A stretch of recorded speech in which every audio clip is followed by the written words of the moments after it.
April 16th, dangerous welterweight Conor Benn continues his rise to the top of the division. In his way, it's a tricky test in Southpaw, South African Chris van Heerden. It's all live on Dazn from the Manchester Arena. Darren, Conor's now had 3 fights at this kind of level, what you call fringe world level. It's Daniel Vargas, Adrian Granados, Chris Algieri, of course. He's won them all convincingly. This is an important test on his sort of road to success, isn't it? Absolutely. And look, I think this is probably the last one. The last one before you really let him off the leash. But there's me saying it's the last one. Van Heerden has aspirations to go on and win world titles of his own. He lives the life. He's a gym rat, if you like. This means everything to him. So don't look past Chris van Heerden. And the first southpaw that Conor Benn has faced since, I think, Mike Cole, which was a long, long time ago in his boxing journey. He's a different fighter to then. And of course, van Heerden's a much better southpaw than Cole was back then. This is going to pose him a brand new set of problems to negotiate. Well, I'll tell you what, without further ado, if you grab the gloves, we'll get the pads on and we'll take a look at where this fight may be won and lost. So a very different opponent for Conor Benn to anybody he's faced. Obviously a southpaw, but it's a lot more than that. He's incredibly busy. He's a good mover. Just talk me through a few of the things that you've seen from van Heerden so far. Well, other than being tough, durable, game, very awkward. Look, he's a fighter that likes to be on the back foot predominantly. He's very comfortable on the back foot, and for me, that is a sign of a good fighter. Not one that just wants to be predominantly on the front foot. He likes being on the back foot. He doesn't mind being backed off onto the ropes at times. And what he tries to do is draw out the lead to be able to throw his lead right hook. That shot works best when you're fighting as a southpaw, an orthodox fighter like Conor is. So he'll throw out the jab. He'll try and get that lead to come out from Conor, and then he'll fire a nice right hook. He takes the space away. He'll step out, bang. And again, he'll throw the jab, bang. He'll throw a lovely lead right hook. We spoke about this before as well. He's a busy fighter. He is, when he's moving, though he does give up a lot of space, and he will against Conor Benn, and I do believe that his ring positioning is vital. You don't want Conor Benn ploughing forward. He's very aggressive, and he's a hard man to beat when he gets into that mode. But with van Heerden, he's always tapping. He's always tapping with a jab, up and down. He'll throw the left. There's lots of variation coming from him. He's always busy. I feel he has to be. He can't be greedy against Conor, but he's got to keep that high tempo. He's got to try and frustrate Conor, because there are times, I think we see it against Granados, though I do believe Conor's learnt from that fight, that when it's not going his way or he doesn't get the stoppage or the knockout he's after, you can see bite down on the gum shield, he starts loading up, and someone like van Heerden, he'll try and bring that out of Conor. He'll try and get him to load up and fall short over the shots and just be busy. Doesn't have the power, I don't think, to trouble Conor Benn, but he does have the work rate. How important is working the body for Conor Benn early in this fight? Yeah, saw it against Algieri, didn't we? Perfect example there. Last fight looked very dangerous, and though Algieri was a little older than Conor, he was busy and he was moving an awful lot. So straight away, how do you nullify that? His body shots. Slow down your opponent's work.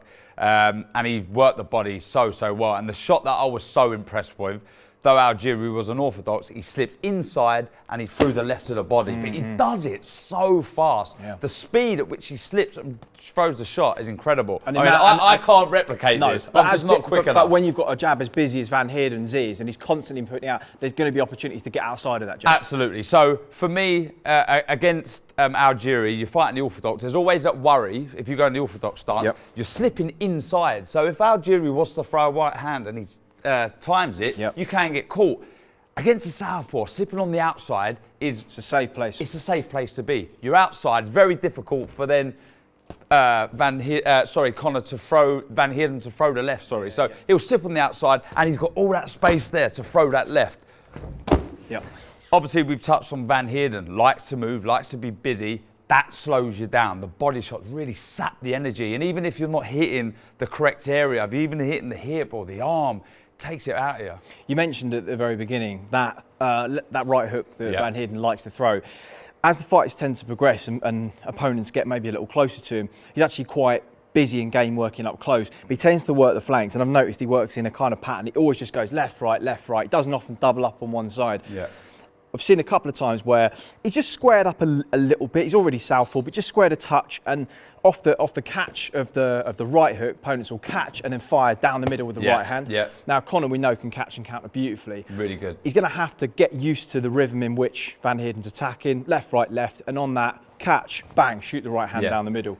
Very good fighter, Conor, in the pocket. So when he's up close, it doesn't take him long to adjust. So he'll get a sense and a feel for the work that Van Heerden's doing. So when they're in close in, he will fire down, not only with the straight shot, with the uppercut as well. Though Van Heerden is taller than Conor, he'll still be looking for that uppercut to then fire off. I also feel another shot, the most important shot in boxing, worked so well for Conor last time against Algieri, the jab.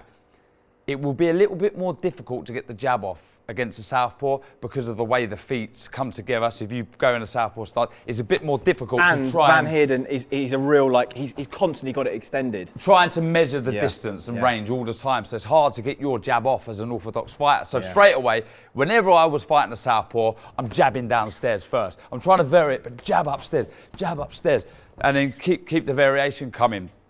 And I think once you're on the outside there and you've thrown the jab to the body, we see the beautiful 1-2 that he threw against Algieri and got the knockout. Change the level. Jab down, right hand to the head. So I think it's so important for Conor to work the levels. So in summary, this could be an opportunity for Conor to put together all the things he's shown so far, the patience that was maybe absent against Granados, the level changes against Algieri. How do you think he goes about winning this fight on Saturday? Yeah, so look, it will be, if all goes well and Conor wins, it's another box tick. So I face a southpaw, a decent southpaw. I'm ready now. I'm ready to be let loose.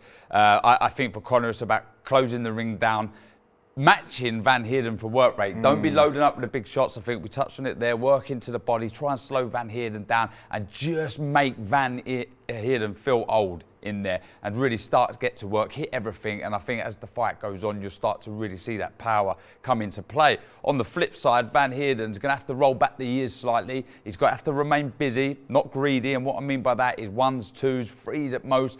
Step back, then go again. Got to be busy.